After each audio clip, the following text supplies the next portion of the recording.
चर्चा हम करते हैं तो यहाँ हम देखते हैं कि महत्वपूर्ण नियम हमारा शुरू होता है, उस नियम को हम बोलते हैं बायो सावर्ट नियम। फिजिक्स की इस इकाई का यह एक बड़ा इंपॉर्टेंट क्वेश्चन है। इस क्वेश्चन में हम देख रहे हैं कि एक धारावाही चालक तार है हमारे पास में, ए से लेकर के बी तक का, ये एक वायर है और इस वायर में हम देख रहे हैं आई धारा प्रवाहित कर रहे हैं। जब आई धारा प्रवाहित कर रहे हैं तो हम देखते हैं कि इस तार से आर दूरी पर कोई बिंदु P है, यहां पर चुंबकीय क्षेत्र उत्पन्न होता है। इस चालक तार के चारों तरफ एक चुंबकीय क्षेत्र उत्पन्न होता है। हमें आर दूरी पर कोई बिंदु P है, वहां पर चुंबकीय क्षेत्र की गणना करना है। तो जो चुंबकीय क्षेत्र की तीव्रता होती है, जिसे हमने B के द्वारा यहां पर प्रदर्शित किया है, इस B का मान हमको निकालना है। काय का मान निकालना है हमको? B का मान। विद्युत क्षेत्र की तीव्रता को हम जानते हैं, E के द्वारा प्रदर्शित करते हैं। वहीं हम देखते हैं कि चुंबकीय क्षेत्र की तीव्रता को हम B के द्वारा प्रदर्शित करते हैं। तो विशेषता क्या हो गई? धारावाही चालक जिसमें धारा प्रवाहित हो रही है, इसलिए उस चालक को अपन ने क्या नाम दिया? करंट कैरिंग कंडक्टर, धारावाही चालक। इस धारावाही चालक के चारों ओर हम देखते हैं चुंबकीय क्षेत्र उत्पन्न होता है और इस चुंबकीय क्षेत्र की तीव्रता को बायो सावर्ट नियम के द्वारा प्रदर्शित किया जाता है। मैंने आपको बतलाया B क्या है? चुंबकीय क्षेत्र की तीव्रता, लेकिन हमने तो dB के रूप में इसको लिखा गया है। हम जानते हैं dB कब लिखते हैं? जब अल्प तीव्रता ज्ञात करना हो। जब अल्प तीव्रता ज्ञात करना होगी, क्योंकि B तो टोटल इंटेंसिटी हो जाएगी, कुल तीव्रता हो जाएगी, लेकिन हम यहां पर तार तो dl लंबाई का ले रहे हैं। तार की लंबाई कितनी ले ली अपन ने? इन दो चिन्हों के बीच की दूरी है dl। तो हम देखेंगे जो तीव्रता उत्पन्न होगी वह अल्प तीव्रता के रूप में होगी, जिसे हम बोलेंगे dB। एक ही पॉइंट हमें ध्यान रखना है, नीचे वाला पूरा फार्मूला ये बायो सावर्ट नियम का मैथमेटिकल इंटरप्रिटेशन है, गणितीय रूप है इसका। dB समानुपाती I dl sine theta upon r square. दो चार बार पढ़ते हैं तो ये सूत्र हमको याद हो जाता है। dB समानुपाती I dl sine theta upon r square.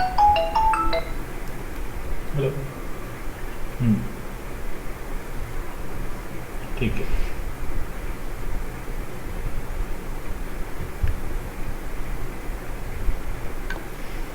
तो हम देखते हैं कि सूत्र को पढ़ करके सूत्र हमको याद हो जाता है। dB समानुपाती आई dl साइन थीटा अपान। अब हम इसका ऑपरेशन करते हैं, अलग अलग रूप देख रहे हैं। तो पहला रूप क्या निकल कर का आया? dB समानुपाती आई। दूसरा बनकर का आया dB समानुपाती dl। तीसरा बनकर का आया dB समानुपाती साइन थीटा। चौथा बनकर का आया dB व्युत्क्रमानुपाती क्रमानुपाती आर स्क्वायर। ये हमने इसके चार पार्ट कर दिए, जो चार पार्ट यहां पर हमको दिखलाए गए हैं। इन्हीं चारों पॉइंटों को हम पॉइंट वाइज लिख देते हैं तो ये बायो सावर्ट का नियम हो जाता है। नियम कैसे बनेगा? हमने देखा धारावाही चालक है जिसमें चूंकि आई धारा प्रवाहित हो रही है, तो इसके अल्पांश को अपन ने ले लिया dl। एक टुकड़ा है, एक खंड है जिसकी लंबाई dl है।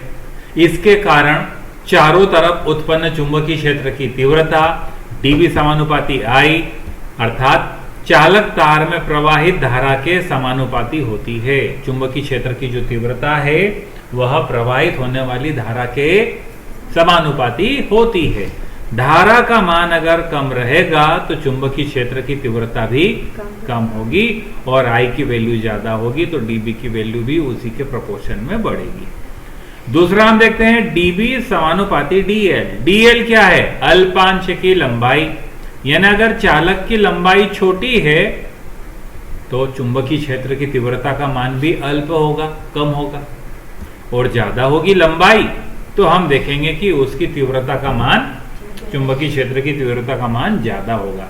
कहने का तात्पर्य यह हुआ, जैसा डायग्राम में हम देख रहे हैं इतना बड़ा हिस्सा है ये dl, इसके द्वारा जो तीव्रता उत्पन्न हो रही है वो कम है। और अगर हम बोले पूरे चालक तार के कारण तीव्रता, तो हमारा फार्मूला बतला रहा है कि डेफिनेटली उसका मान इससे ज्यादा होगा क्योंकि लंबाई बढ़ गई। तीसरा हम देखते हैं डीबी समानुपाती साइन थीटा। थीटा हमको देखना है कहां है, ये यहां पर थीटा है। किसके बीच में? अल्पांश। डीएल लंबाई है, इसको हमने क्या नाम दिया?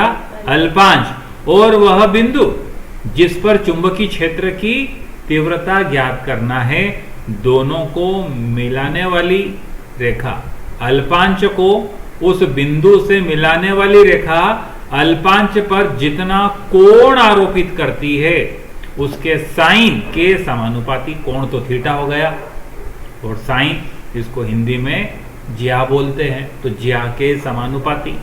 अल्पांश को बिंदु P से मिलाने वाली रेखा के बीच बनने वाले कोण की ज्या के समानुपाती। ये तीसरा पॉइंट हमने लिख दिया, डीबी समानुपाती साइन थीटा। चौथा पॉइंट हम देख रहे हैं डीबी व्युत्क्रमानुपाती आर स्क्वायर। डीबी व्युत्क्रमानुपाती आर स्क्वायर। हम देख रहे हैं कि तीव्रता किसके कारण उत्पन्न हुई? डीएल लंबाई के चालक के कारण उत्पन्न हुई। जितनी ज्यादा दूरी बढ़ती जाएगी तीव्रता का मान कम होता जाएगा, तभी व्युत्क्रमानुपाती का संबंध है। आर का मान ज्यादा हो जाएगा तो डीबी का मान कम होगा। कहने का मतलब इस अल्पांश के पास में यहां पर तीव्रता ज्यादा होगी, किंतु जैसे जैसे हम दूरी बढ़ाते जाएंगे तीव्रता का मान कम हो जाएगा। अन्यथा हम यहाँ लेबोरेटरी के अंदर एक चालक तार लगा लें और बोले कि इसके चारों तरफ चुंबकीय क्षेत्र बन रहा है, और यहां से कहीं बहुत दूर चले जाएं, हम सोचें वहां पर भी चुंबकीय क्षेत्र रहेगा, तो वह संभव नहीं है। उतनी दूर जाते जाते उसकी वैल्यू काफी कम होकर के, नगण्य होकर के समाप्त हो जाती है। तो डीबी समानुपाती आई उत्पन्न चुंबकीय क्षेत्र की तीव्रता चालक में प्रवाहित धारा के समानुपाती। डीबी समानुपाती डीएल उत्पन्न चुंबकीय क्षेत्र की तीव्रता अल्पांश की लंबाई के समानुपाती। डीबी समानुपाती साइन थीटा उत्पन्न चुंबकीय क्षेत्र की तीव्रता उस बिंदु को अल्पांश से मिलाने वाली रेखा के बीच बनने वाले कोण की ज्या के समानुपाती। और डीबी व्युत्क्रमानुपाती आर स्क्वायर, जो दूरी है जिस पर हमको चुंबकीय क्षेत्र की तीव्रता ज्ञात करना है, अगर ज्यादा होगी तो चुंबकीय क्षेत्र की तीव्रता का मान कम होगा, और दूरी कम होगी तो चुंबकीय क्षेत्र की तीव्रता का मान ज्यादा होगा। सभी संबंधों को एक साथ लिख दिया तो हमारा कंबाइंड फार्मूला बन गया डीबी समानुपाती IDL sine theta upon r square. हम जानते हैं समानुपाती हटाएंगे तो यहाँ पर के नियतांक रख देंगे, जैसा हमने विद्युत वाले प्रयोगों में भी देखा था। जो विद्युत वाले डेरिवेशन रहते हैं तो वहां के की वैल्यू क्या लिखते हैं हम? 1/4 पाई एप्सिलॉन 0 के। यहाँ के की वैल्यू आती है म्यू 0/4 पाई। चुंबक वाले, मैग्नेट वाले जितने भी डेरिवेशन रहते हैं, यहाँ नियतांक क्या चलेगा? म्यू 0/4 पाई। विद्युत वाले जितने भी डेरिवेशन हमने देखे थे उनमें सब में हमने लिखा था 1/4 पाई एप्सिलॉन 0, और पराविद्युत था तो के और लिख दिया था के। तो यहां हम देखेंगे जो नियतांक हमारा चलेगा वह म्यू 0/4 पाई के रूप में चलेगा। तो ये पहला क्वेश्चन था हमारा। अब हम इसी क्वेश्चन का एक अगला रूप देखते हैं। अगला रूप यह है कि अगर हमारे पास में ए से लेकर के बी तक का वायर है, ए से लेकर के बी तक का वायर है, और उसको हमने एक वृत्तीय लूप बना दिया, मोड़ दिया उसको, तो उसके लूप के केंद्र O पर चुंबकीय क्षेत्र की तीव्रता क्या होगी? धारावाही वृत्तीय लूप के केंद्र पर चुंबकीय क्षेत्र की तीव्रता। अगला क्वेश्चन हमारा बन रहा है धारावाही वृत्तीय लूप, वृत्तीय लूप। और अगर इस लूप में कई लपेटे आ जाएंगे, कई टर्न आ जाएंगे, जिनकी संख्या अगर n रहेगी तो वृत्तीय कुंडली के केंद्र पर कुंडली हो जाएगी। एक है तो लूप, और कई ऐसे लपेटे हो गए तो उसको हम क्या बोलेंगे? वृत्तीय कुंडली हम कहेंगे। तो यहां हम देखते हैं कि माना कि AB एक चालक तार है जिसमें I धारा प्रवाहित हो रही है। हमने इसको R त्रिज्या के लूप के रूप में मोड़ दिया। इसकी त्रिज्या कितनी हो गई? R। O इस लूप का केंद्र है। तब हम देखते हैं इस केंद्र पर अर्थात बिंदु O पर चुंबकीय क्षेत्र की तीव्रता अभी अपन ने देखा था इस तार के, जैसा कि हमने पिछले क्वेश्चन में देखा था, तीव्रता dB ज्ञात करना थी, तो हमने क्या करा, इस तार का क्या लिया था, एक अल्प पार्ट लिया था, अल्प लंबाई वाला अल्पांश लिया था, और उस अल्पांश की लंबाई कितनी थी, dl। तो अब हम क्या करते हैं, यहां पर ये जो A से लेकर के B तक का तार है, इसके हम कई अल्पांश बना देते हैं, कई इसके छोटे छोटे पार्ट कर देते हैं, जैसे AB, BC, CD, आगे भी हो सकता है DE, और भी हो सकते हैं EF, GH, IJ, अलग अलग हिस्से अपन ने कर दिए, पूरी परिधि के क्या कर दिए हमने, टुकड़े कर दिए। अब हम देखते हैं AB पार्ट के द्वारा अल्पांश कौन सा, AB पार्ट के द्वारा, एक ही पॉइंट ध्यान से देखना है, एक पॉइंट ध्यान से देख लोगे तो पूरा डेरिवेशन आपको समझ में आ जाएगा कि AB अल्पांश के द्वारा A से लेकर के B तक जो धारावाही अल्पांश है, AB का खंड है ये, इसके कारण O पर उत्पन्न चुंबकीय क्षेत्र की तीव्रता AB के द्वारा हम लगा रहे हैं, dB निकाली यहां पर हमने, इसको अपन ने नाम दे दिया dB1, क्योंकि हमको BC के द्वारा भी निकालना है तो उसको क्या बोलेंगे हम, dB2,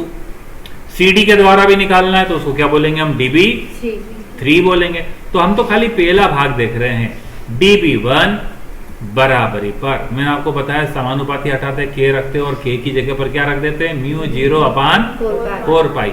और अभी सूत्र अपन ने क्या देखा था, बायो सावर्ट का नियम क्या देखा था, IDL sin θ/r²। यहां देखते हैं अब अपन I DL नहीं, क्या लिखा अपन ने, क्योंकि हमारे चित्र में DL की लंबाई दी हुई है, कहां से कहां तक का, A से B तक का। साइन थीटा, थीटा की जगह कितना लिख दिया, 90 लिख दिया, क्योंकि हम जानते हैं केंद्र से परिधि पर मिलने वाली रेखा हमेशा परपेंडिकुलर होती है, लंबवत होती है। यहाँ कितने डिग्री का थीटा बना रही है, वो 90 डिग्री का बना रही है, तो हमने साइन 90 लिखा, और दूरी थी r, तो अपन ने लिख दिया r²। हम जानते हैं साइन 90 की वैल्यू बराबरी पर 1 होती है, तो सूत्र बन गया हमारा IAB/r², μ0/4π IAB/r²।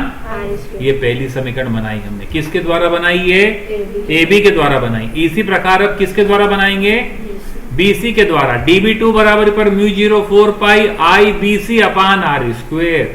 यहाँ IAB आया था, यहाँ क्या आ गया, I, क्योंकि यहां से यहां तक की अगर दूरी देखेंगे, एंगल देखेंगे, तो यहां ये भी परिधि है, यहां पर बनने वाला कोण भी कितने डिग्री का है, 90 डिग्री का है, तो IBC/r²।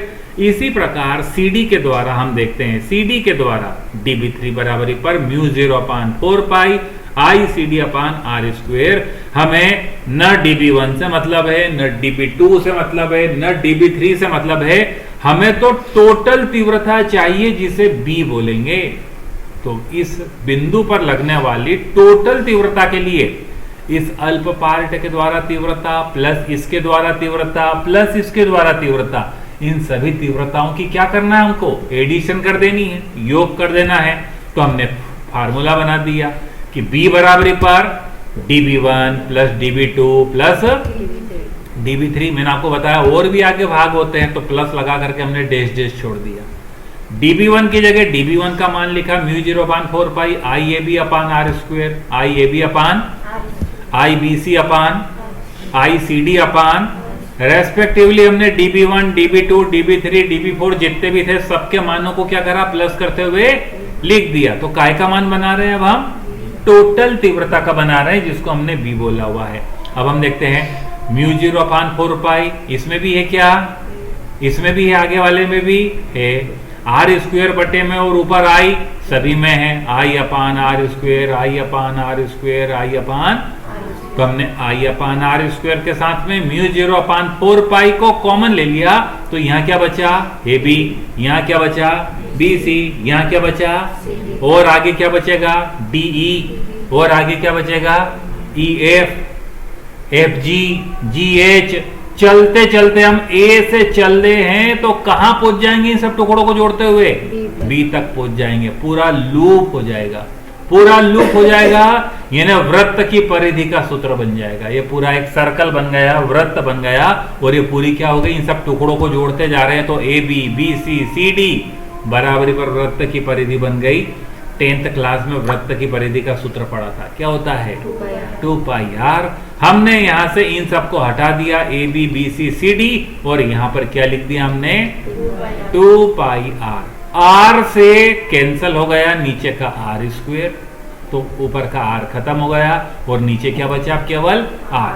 फार्मूला क्या बन गया हमारा, mu 0 upon 4 pi 2 pi I upon are, 2 पाई आई अपान, हम चाहें तो 2 पाई से 4 पाई को कैंसिल कर सकते हैं, पाई से पाई कैंसिल कर दिया, 2 से 4 को 2 टाइम हमने कैंसिल कर दिया। फार्मूला बन गया हमारा म्यू 0 आई, म्यू 0 आई अपान 2r, अपान 2r, क्योंकि पाई भी कैंसल हो चुका है। तो इस प्रकार हम देखते हैं ये पूरा हमारा दूसरा क्वेश्चन हो जाता है, जो बायो-सावर्ट नियम पर आधारित है, जिसे हम कहते हैं धारावाही वृत्तीय कुंडली या वृत्तीय लूप के केंद्र पर चुंबकीय क्षेत्र की तीव्रता। अब ये एक फेरे से रिलेटेड काम था। यदि एन फेरे से रिलेटेड काम हम देखेंगे, एन फेरे से रिलेटेड, तो 1 से इतना, तो 2 से कितना 2 गुना, 3 से कितना 3 गुना, 4 फेरों का 4 गुना, एन फेरे हैं तो पूरा का पूरा 2 पाई आई के साथ में मल्टीप्लाई किसको कर दिया हमने, एन को कर दिया। तो फार्मूला बन गया हमारा बी बराबरी पर mu 0 upon 4 pi 2 pi n I upon r. यह धारावाही वृत्तीय कुंडली के केंद्र पर चुंबकीय क्षेत्र की तीव्रता का व्यंजक है। अब इसी फार्मूले को जैसा ऊपर बदलाया मैंने आपको, 2 पाई से अगर 4 पाई को कैंसिल करेंगे तो क्या बचेगा, 2 बचेगा। तो mu 0 n I upon 2r, N फेरे वाली कुंडली रहेगी तो उसके केंद्र पर चुंबकीय क्षेत्र की जो तीव्रता रहेगी B equals to mu 0 upon 4 pi 2 pi n I upon r, या mu 0 n I upon 2r के रूप में फार्मूला व्यक्त किया जाता है।